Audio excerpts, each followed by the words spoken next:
right, hi everybody. I've got to tell you, as I'm looking around the room, the comment that suits are gone and never coming back is definitely a statement very much overstated. So it's actually kind of nice to see folks in real life, first of all, and certainly in suits and business attire. So hi everyone, I'm Muara Regan.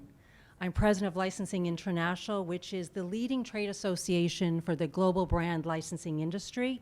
Our programming is all about advancing the business of licensing, which is why we're here today. A huge thank you, of course, to Sportico. Thank you very much. NFLPA, and of course, NFLPA Driven for bringing us all together in real life. So a huge thank you, thank you, thank you. So today's conversation, the inclusion evolution, is really about advancing business, and specifically the sports licensing business. And that discussion has to include demystifying how we think and act on the real issue of diversity and inclusion in our industry. NFLPA, Fanatics, Scarlett Creative, and Licensing International, and all of you certainly, are dedicated to creating meaningful, measurable progress in our industry. As business leaders, we all know that what gets measured gets done, and you'll hear us repeat this over and over again. 3 years ago, Licensing International partnered with the Gina Davis Institute to benchmark the industry, the global licensing industry, to do just that. And now we're heading into our 3rd year fielding research again with the Gina Davis Institute with KPIs that we are publicly holding ourselves accountable to, at the same time providing tools to affect real change. We know our work is not done and is far from done. Today's discussion is part of the important journey all of us have committed to ensure our organizations, our businesses, and our industry stays relevant. A diverse and inclusive work environment is just smart business. So I'm delighted actually now to introduce 2 executives who really need no introduction, but I will by way of emphasizing their personal and their professional commitment to the inclusion evolution. So first, let me introduce Brennan Scarlett, 6th year outside linebacker with Miami Dolphins, founder and CEO of Scarlett Creative, which is a boutique agency forged in sports and practiced in business. I love that bridges the gap between brands, talent, and consumers through collaboration and powerful storytelling. And he's a proud member of NFLPA Driven. So welcome, come on up, thanks. Good to see you. Thank you. And we have also Brittany Menon-Card, who is Director of Integrated Merchandising and Marketing, Fanatics Commerce, where she gets to unite her passion for sports, for merchandising, and retail. She's helping take Fanatics beyond its position as a global leader for licensed sports merchandising to actually create the next-gen digital sports platform. And Brittany also co-chairs WIN, the Women's Initiative Network at Fanatics. So we've got 2 great experts in this field, and I can't wait to start on our discussion. So welcome, guys. Thanks for being part of this. Thank you so much. So one of the things that I thought really is sort of underlying all this is diversity drives innovation. As I said, it's just smart business. But innovation really is such a big part of the program that NFLPA Driven is committed to. So why don't we first start actually with some background questions. So Brennan, your experience really in the role that you have now, what's it like being a living, breathing IP, intellectual property? I've never considered myself a living, breathing IP, but I think that's a good way to put it. For me, when I got into the NFL, which was back in 2016, I was an undrafted free agent, which basically means like through the 7 rounds of the NFL draft, you know, each of the 32 teams gets to pick a guy, and it's like a total of 262 picks. I was none of those people, right? So when I came into the league, I very much, you know, I didn't have a lot of the notoriety and the attention and all of these things that kind of you would imagine the 1st and 2nd round, 3rd round guys. And coming into the league, I very quickly understood how short the time span is being a professional athlete, and this window of having so many fans and having kind of this platform to use, right? And with that window being so short, I think for me, it was important to connect an audience to me as a person, right? And beyond football, beyond number 57 with the Houston Texans. And so that at that point is when I really started to consider myself as a brand and, trying to create a community, trying to authentically engage that community. And for me, that came through video content. I started off in 2018 doing vlogs and putting them up on YouTube, and really wanted to create this community that connected them with my personality, my passions, my interests, hobbies, etc. And then it's now kind of grown through thinking about partnerships and how can I align myself with brands and companies that share those passions, share those kind of shared value system in a way that keeps the community trustworthy, keeps me trustworthy of my community, right? Because I'm bringing my authentic self to them. And then I think at the end of the day, it also is helpful with whoever I'm partnering with in that company, because, when you bring kind of an aligned value and an alignment in a partnership, I think that at the end of the day, also their audience is one that benefits too, because they understand the trustworthiness that's there. And I think now in today's day and age, consumers are trending to just being more aware as to, what's real and what's quote unquote fake or doesn't feel real. And so I think there's a benefit on that side too. Absolutely. I think what we're seeing in terms of licensing overall is that there's just been an emphasis or a refocus really on the consumer at the center of all of this. So I think what you've tapped into is the sense that the authenticity that you need to make sure that you're delivering at every point of the connection with the consumer. And as I'm looking over at you, Brittany, and I'm thinking about certainly Fanatics and the work that you guys are doing, and thinking about going back to what you're talking about, Brennan, which is storytelling. And Fanatics is also telling a story, because retail is another media outlet when you think about it. How many times you're connecting with consumers, with fans. And so if you want to just talk a little bit about sort of the journey of Fanatics, about really making sure that they equally are connecting with consumers where their consumers want them to be, and how they deliver on that authentic promise. Yeah, so So we set a strategy about 3 years ago to attract new customers to our platform through diverse-owned brands. And so that's been essentially one lever for us. Diverse-owned brands generally means whether it's Black-owned, women-owned, AAPI, folks that have been historically underrepresented in the space.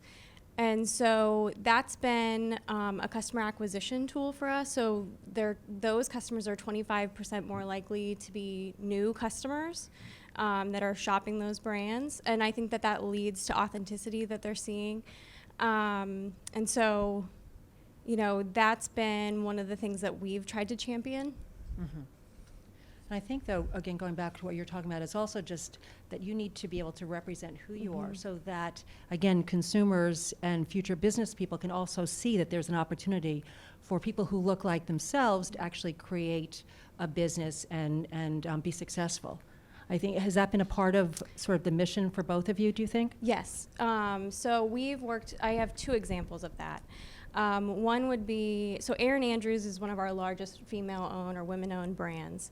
She essentially came to Fanatics and said, hey, I don't see my fandom represented. I don't see my style represented. And so we worked to essentially scale out her brand with her from her perspective. That line suits her style, and I would say it suits a lot of female fan style. In the line features, tie-dye, high-waist leggings, things that are on trend.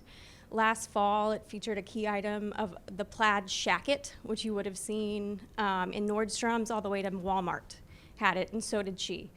And so her brand was essentially, on trend, and it was speaking to the customer.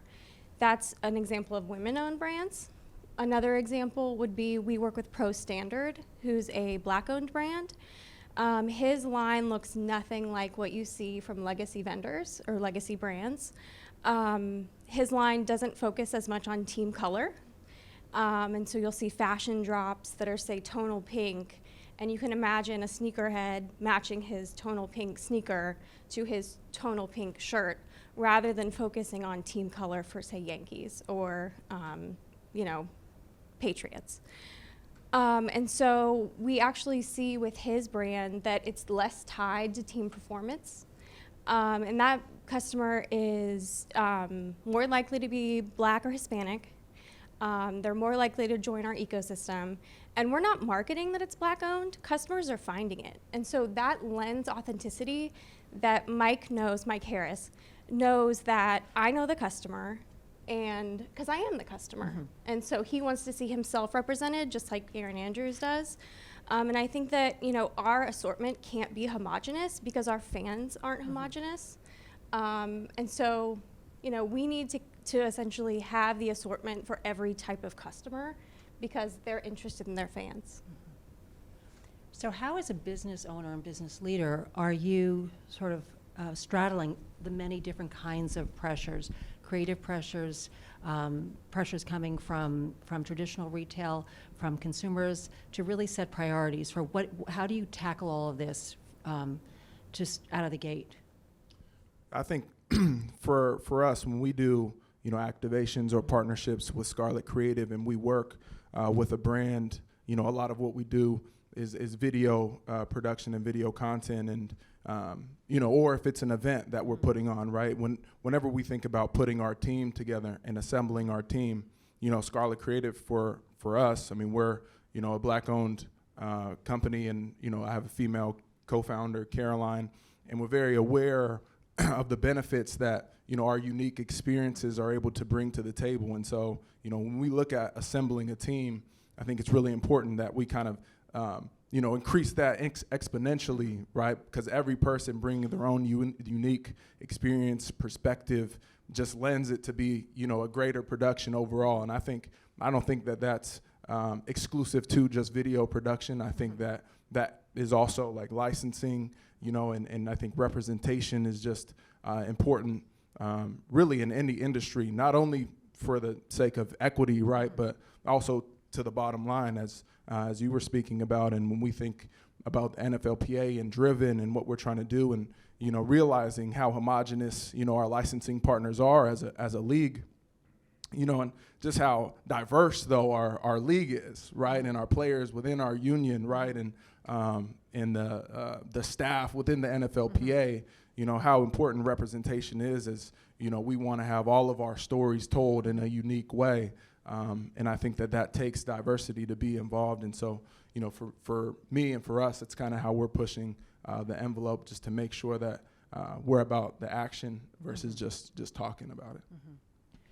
And as you go at this, I mean, how are you recruiting for your company? So how do you go out and find folks to work with you that do represent a much more diverse population?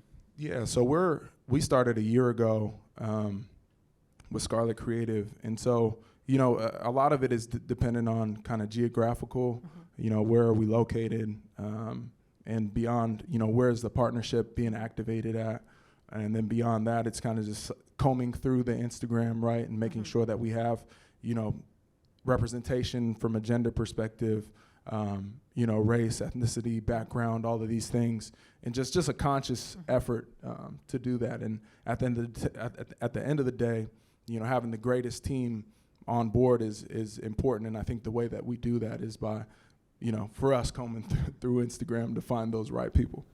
Awesome. Did you want to add anything on Brittany? So I can't speak to our diversity efforts. I know my colleague Kimberly certainly could, but there is certainly a plan in place, and I would, I'm not likely to comment on that. I think one of the things that we're finding, certainly fair enough, but across the board in the business of licensing, is that from the top down and the bottom up, there's got to be an intentional commitment to really go outside and seek staff and employees that are outside of the usual suspects. So that what we've found is that folks will say, I really need to get someone right away, I need to hire, and so they'll call up somebody because they're under budget cuts and things like that, and they'll end up hiring very much people who they've worked with previously, or they know, or somehow are related to, and then we end up getting businesses that very much are, looking all the same. And so now what we're seeing and trying to help our members is really shift that paradigm, so that there is an intentional breath taken to really look outside to find applicants and people to hire that are maybe perhaps taking a little bit longer, and you may have to take a risk on, but it's well worth the effort, because it's the only way that we're really going to, I think, change the discussion around equity inclusion within our industry. I think it has to, ultimately it has to be an intentional decision. So I think one of the things I'd also want to talk about is what are some things that, again, going back now as a business owner and business leader, what surprises you about this journey for you with your company, with Scarlett Creative? Anything that you hadn't expected? It's a lot of work. I mean, harder than being an NFL player? I wouldn't say that. I mean, I've been striving for this NFL thing for like 20 plus years. Yeah. I'm kind of just getting into the whole Scarlett Creative business. But for me, I guess what's really surprising, and thank you for just giving me that answer, is like the parallels between the two, right? Of, what it's taken to become a successful football player and to make it to the highest point, right? And then being lucky enough to be a part of these different organizations, and being in Houston with the Texans, and now in Miami with the Dolphins, and being with different regimes, and understanding how, culture really affects your win-loss column, right? And I think as I think about, building Scarlett Creative and going out and sourcing contractors and sourcing employees, and, how we meet together, like, every Monday, Caroline and I, we have a meeting, and now we call it the squad meeting, right? Because in the NFL, that's what you call it. When the whole team meets, you have like squad meeting, position meeting, special teams. It's too many details, but yeah, I think there's a lot of parallels there, and for me, I've just been fortunate to be able to see on both sides, and now kind of being able to live the dream. I've always kind of had a dream and a desire to be an entrepreneur, and to now be able to live that out and realize that I have so much experience actually over my last 20 plus years of playing ball that lends itself to this effort. So you really think this is harder than playing in NFL? I can't say that. I can't say that. It's different. Yeah, It's probably different. in a different way. Just a little different. That's a little different. All right. So I guess going back again now, talking to Brittany over at Fanatics, really is going back to the consumer, because again, it all starts with the consumer.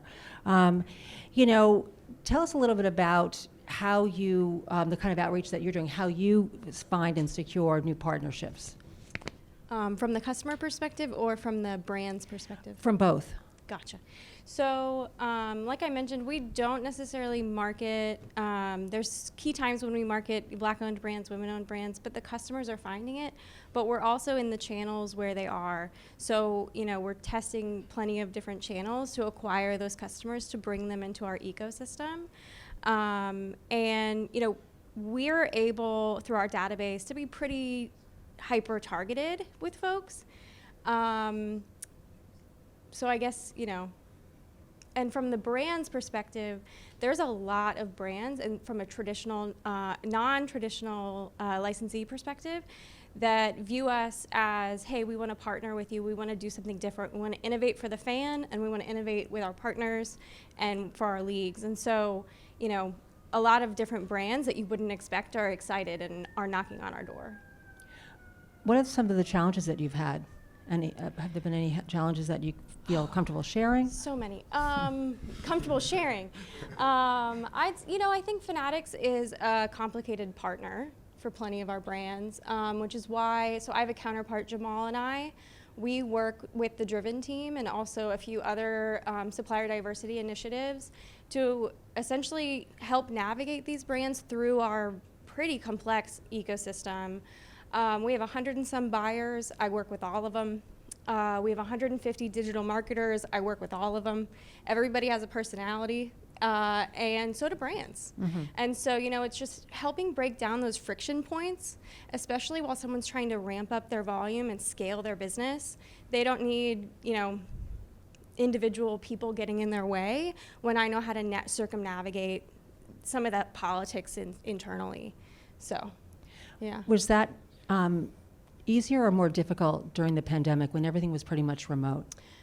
I actually thought it was easier because then you can get around the hurdle. Well, this is me talking. This isn't, this is just my own opinion. It's all going to stay here. Yeah, Don't worry. right.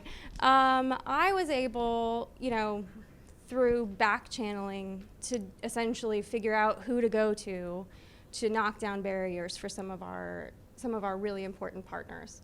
And so I think it was easier in the pandemic because then I didn't have so-and-so hearing me. It's just my husband and, the laundry. So hearing kind of like me talk through some of the challenges. And so I thought it was easier. Mm-hmm. I'm sure there were also hurdles that the pandemic gave to all of us. But, we found our way through it. So, Brennan, were there any particular challenges that were as a result of the pandemic or opportunities because of the pandemic that you found? Yeah, I think there were more opportunities for me. When everything went remote, I kind of wasn't privy to the whole Zoom culture. I had never Zoomed before the pandemic started. Then I realized, wow, these Zoom calls are basically like me. We're having a meeting. We might as well be in person. It's great. Yeah. So I felt like it really opened up a lot of doors to have really great conversations with people that otherwise I wouldn't have been able to have conversations with unless I was there in their city. Yeah. And maybe I was just late to the Zoom party. But I feel like everybody now was kind of just like they were had transitioned to this Zoom thing, and it was normal to have Zoom calls stacked up on your calendar from 9 a.m. to when you finished. And so if I could just slot myself in one of those and talk to somebody that can share their experience with me, that can help guide me, and I can learn and all these things. So it was a good opportunity, actually. Do you think it made it easier in some ways for companies that were looking forward to be part of the accelerator program to actually have access to both your organizations? So you as a business owner, and certainly Fanatics, that may have had some barriers of just being able to get in and get appointments, whereas on Zoom you can sort of just, set it up digitally and then you're right in front of somebody. Do you think that made it a little bit easier, or is it sort of really a non-starter? It probably made it easier. It's, the past 2 years I think have been a whirlwind. But it probably made it easier we've increased a lot of connectivity, and we were already obviously digitally native, but we increased our connectivity quite a bit, in the pandemic. Yeah, I think, what's also interesting is when we talk about, you talk a lot about collaboration and really partnerships and the power of partnerships. And I think that both your present organization and certainly Fanatics at its core is really how do we become better partners? How do we find partnerships? How do we develop them? And I think it's about breaking down barriers. Certainly starting with just access. And I think the technology has provided access to a lot of organizations that may not have felt that they could even, have an opportunity to present to either of you. So I think it is a really, really exciting time. So I think there's, when I look at what we've gone through for the last 2 years, which is, without a doubt, just a horrific time, there are some bright lights, I think, that have allowed us to and forced us to rethink things, but also open the doors to some folks that we may not have had a chance to really consider previously. So I think that's certainly exciting. So what's up next for you? What do you think is next in terms of Scarlett Creative that you can share with us? So I just finished up, I was telling Tracy here, we just had voluntary veteran minicamp yesterday with the Miami Dolphins. So I've kind of for the last couple of weeks had to switch my brain a little bit and be football, learning a new playbook and things. But for Scarlett Creative, thinking about the next collaboration that I can do as Brennan Scarlett and at b.scar on Instagram, right? And thinking about that brand. Are there other companies that are out there that align with my passions, my value system, and also starting to kind of comb through the league and see if there are guys around the league that are that match up well with some of the brands that we're talking to, and kind of working backwards, right? Working with a brand. Okay, what's your mission? What do you care about? What are you trying to achieve? Okay, now we look through, you know, the whole NFL or NBA or, you know, whatever kind of professional athlete it is, somebody that really fits, right? And then from there, kind of building it into not just it having it being a paid advertisement, but more, you know, can that athlete actually lend, you know, his or her experience to the company and advise in ways that, you know, maybe are unique to what the company and brand has experienced before. And I think for Scarlett Creative, that's what we're hoping to build, and that's what we'll be doing over the next few months. That's exciting. Good.